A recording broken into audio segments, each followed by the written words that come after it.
Introducing a completely redesigned experience that you can sense.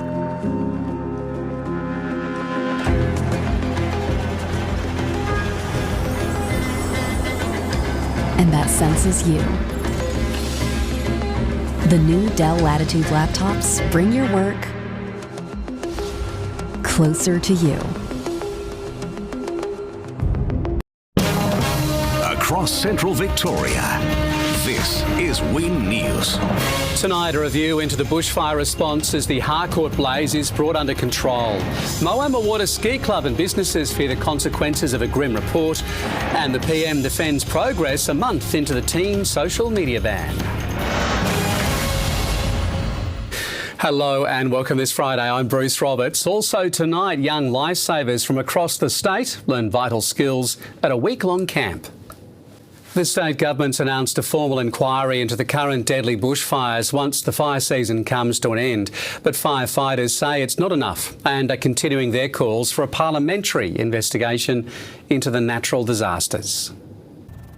It's been more than a week since Victoria caught fire, prompting the state government to seek a formal inquiry into the bushfire season. Once the fire danger is over, and it's not over yet, the Premier has foreshadowed that she will ask, and the government will ask, the Inspector General of Emergency Management to conduct a review. But it's not the review firefighters are asking for. There's no doubt that that's what needed to happen from the government's perspective, but we're still very much pushing forward with our request for a parliamentary inquiry in the upper house of the government. The Alliance has launched a petition, which has already attracted thousands of signatures. There's nearly 2,000 signatures already. It was only released at about 4:30 yesterday, so we'll get to 10,000 quite easily. 8 fires across the state are currently under watch and act warnings as power continues to be restored to homes. Powercorp is currently working on rebuilding the power lines for the Mount Alexander telecommunication tower to reconnect central Victoria to TV and radio. Many organisations and community groups lending a helping hand to fire-affected communities. Today, Castlemaine Smiles donated 1,100 15-litre water bottles to Harcourt residents so they have access to safe drinking water in their homes. Bendigo Futures also launched an appeal for impacted residents. We intend to be there for the long haul, working with our food partners to make sure people impacted by these devastating bushfires are getting what they need when they need it. Harcourt's Miniature Railway is also providing support inside the town, setting up a GoFundMe, which has already raised almost $120,000 for the community. Lena Zuccarelli, Win News. Meantime, AusNet is working to restore power to homes in the Walwa and Longwood firegrounds after more than 200 poles were affected by the bushfires. After struggling to access the areas over the past 7 days during the worst of the fires, crews are now working around the clock on restoration. We have 250 plus resources working across both firegrounds at the moment to restore power to the communities. It's hoped it will be restored to all customers in the two areas by the end of the weekend. Water ski clubs and Echuca Moama businesses fear the consequences of a grim report into the future of river ski races. Traders are worried they'll be hit hard if the Southern 80 is axed, given the millions it brings into the local economy.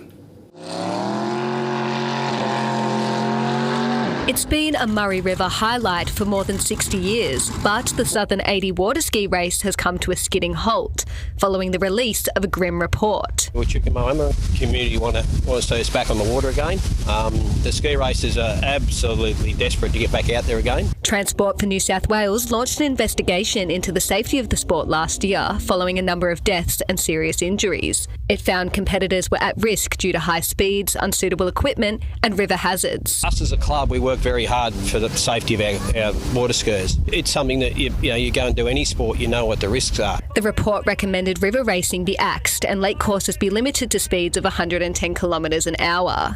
Echuca Moama businesses fear the consequences of the potential loss of one of the Twin Cities' biggest attractions. The event does attract around 30,000 people to our region, and if each of those people spend approximately $600 each, it's around $20 million in the local economy. Despite recommendations, high-speed competitions like the Southern 80 should be banned, organisers are hopeful the event can return for 2027. That's what they are, their recommendations. We've got to work through those and look at, can we get the sport back on the water again? This year's Southern 80 was already postponed pending the release of the report and will be replaced with a boat show. New South Wales Maritime says it's considering the recommendations and will work closely with sporting bodies and water ski stakeholders. Ella Power-Bridger, Win News. A month into our world first teen social media ban, the Prime Minister's assured change doesn't happen overnight. More than 4.5 million accounts have been closed down or restricted, according to the government, with parents both praising and still criticising the change. The government stepping up to present its findings after a month of its controversial social media ban. In the first week of our social media ban, 4.7 million accounts were deactivated, action decommissioned. Spooking how its rollouts changed teenagers' lives. They can spend a summer making real-world connections with each other, with their siblings, with their parents. But when speaking to 12 to 15-year-olds who were meant to be logged out, another story is revealed. I didn't get banned at all. No, I didn't get banned. When the ban happened, they didn't ban anything. On December 10, minimum age restrictions came into effect, with accounts owned by under 16s deactivated.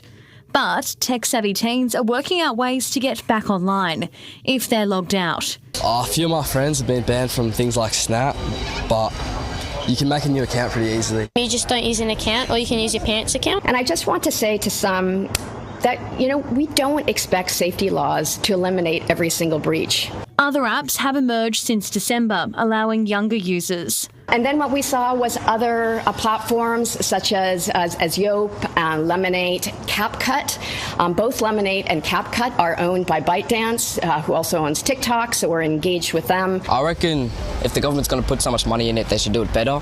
But if it's not going to work, then they should just let it go. The Shadow Communications Minister says the data does not correlate with what she's hearing from parents, adding more transparency is needed. Sophie Watson, Win News. Farmers are gearing up for this year's Dairy Week, which starts tomorrow. Exhibitors from across the state and country have descended onto Tura for what's billed as the biggest dairy show in the Southern Hemisphere.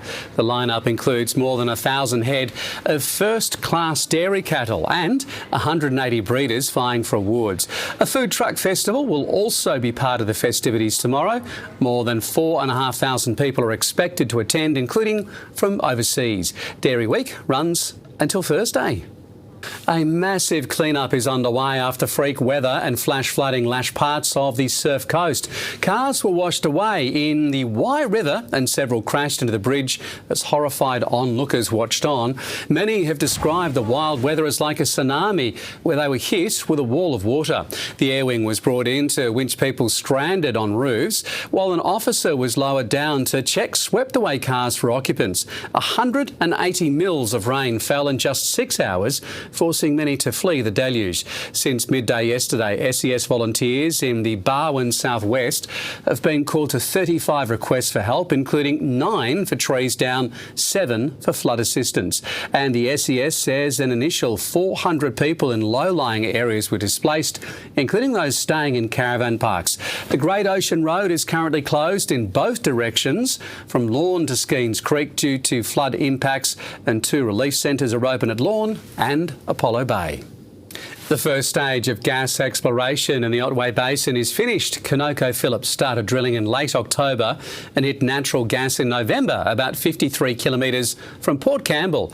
It's the first time natural gas has been found in the region in more than 4 years, just 12 k's from existing gas production wells. The commercial viability is yet to be determined, but if deemed viable, there are hopes the gas can be developed and supplied to the domestic market and be part of the solution for AEMO's forecast shortfalls. There's also potential for 4 more wells to be drilled before the end of 2028.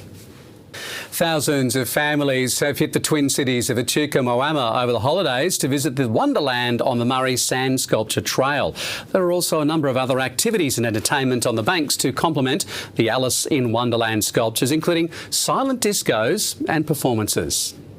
It's a free event for families. They can come and enjoy the space, enjoy all the other activities that we've got in Echuca Moama, the paddle steamers and all the other attractions. The sculpture trail is on until March 9. Thank you for your company this Friday on Win News Central Victoria. After our break, a dazzling beat-up van gears up for a road trip, driving crucial funds for cancer research. And young lifesavers learn vital skills at a week-long camp.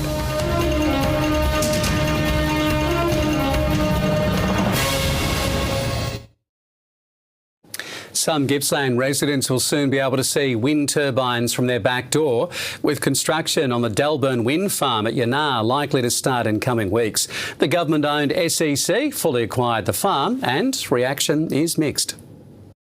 A visualisation of what wind turbines would look like driving through the Strzelecki's. In Yanar, one of the closest towns to the wind farm, opinions are mixed. Look, we've got to have renewable energy. That's as simple as it gets. I think it's fine. Yeah, I'm happy to see renewables. Mixed.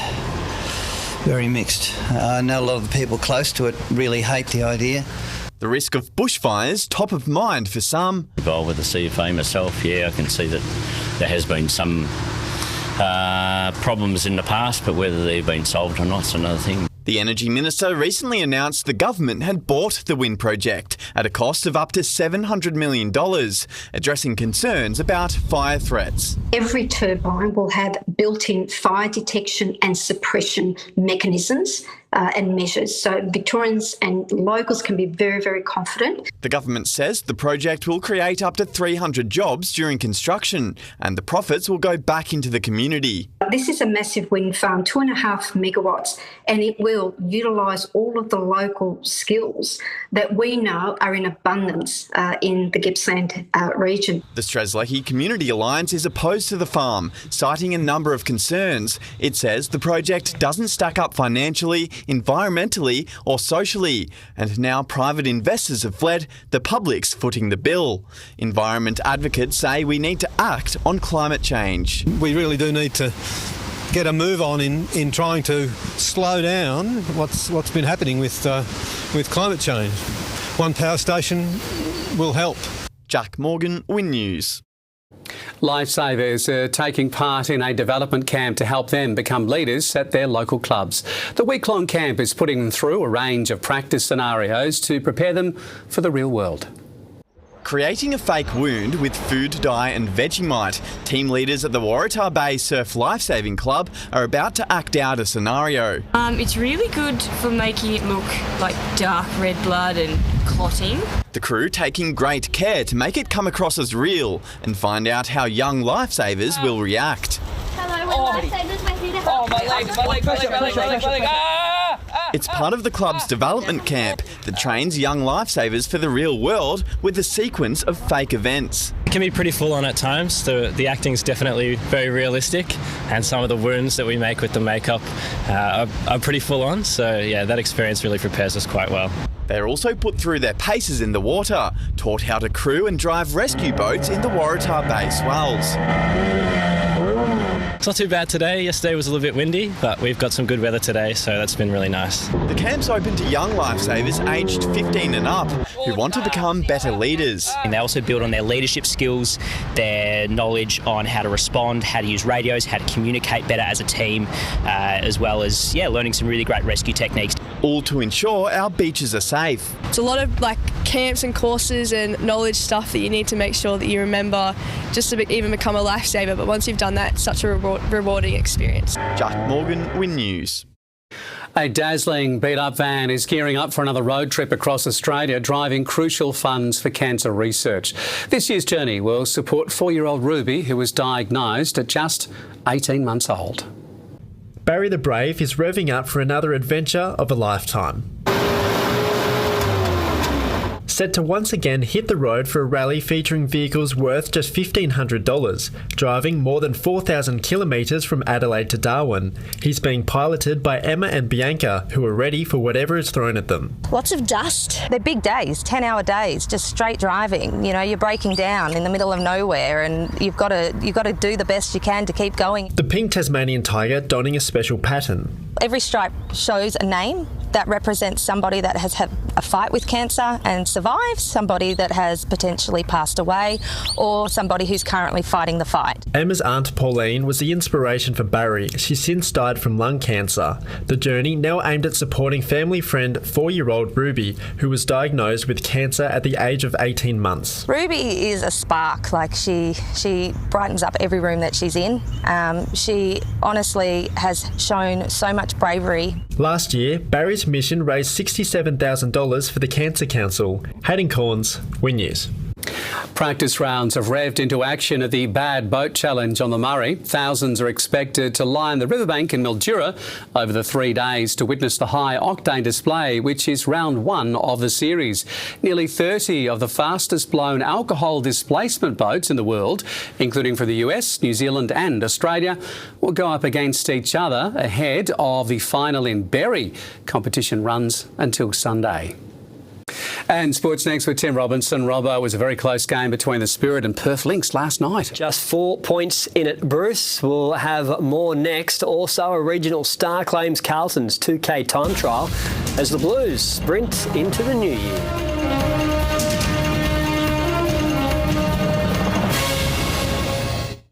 Incredibly fun, remarkably functional, and effortlessly stylish. Introducing the all-new Ford Puma.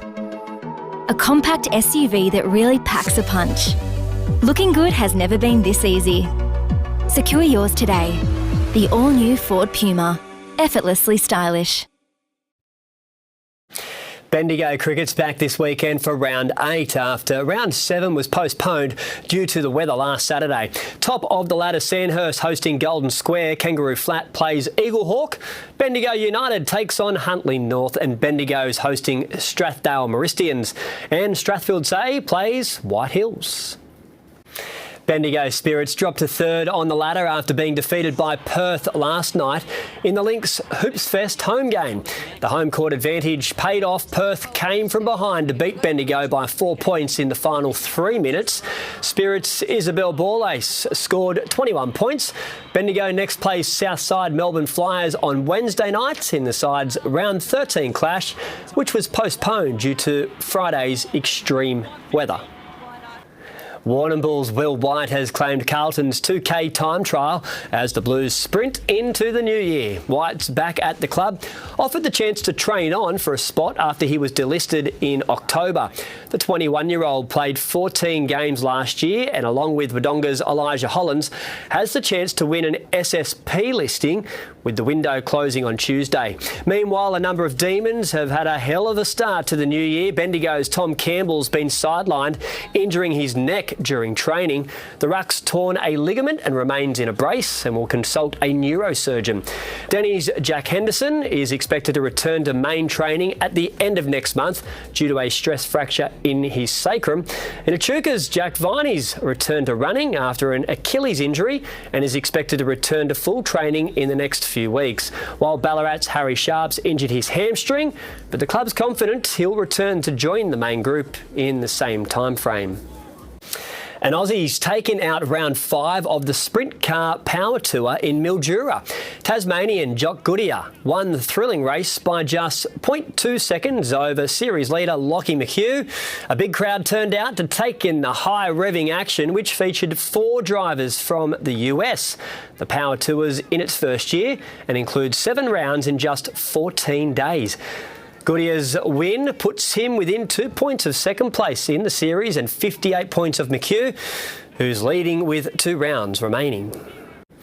The International Dragon class is on next week and we'll see competitors go head-to-head in exactly the same yachts. A trophy dating back more than 70 years is on the line.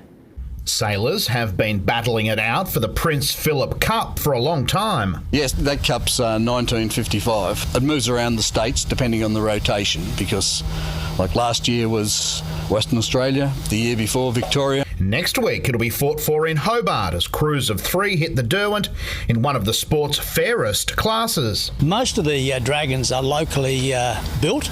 They're a one design class, they're international all over the world, and we have a very good fleet of competitive boats. Because they are a one design boat, as a dragon sailor told me one day, he said, they all go the same speed. It's just some people sail them slower. Nick Rogers has his name on the Prince Philip Cup multiple times.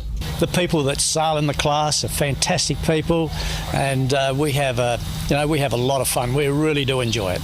And the Dragon class does not discriminate. We've got one person who's 83 years old. So we have a good range of male and female, and it's a great class for that. All that's left to do now is pray to the weather gods. I think somewhere in the vicinity of 15 to 20 knots of breeze. Not too much chop. The Dragons hit the water in Hobart next Thursday. Alex Johnston, Win News.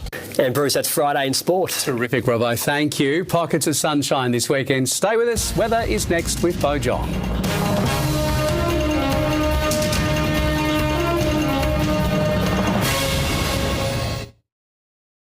There's a heap to love here at Strath Village. There's the new IGA with big brands and big wide aisles, not to mention a heap of fashion stores, great cafes and plenty of free parking. Meet me at the Village, Strath Village.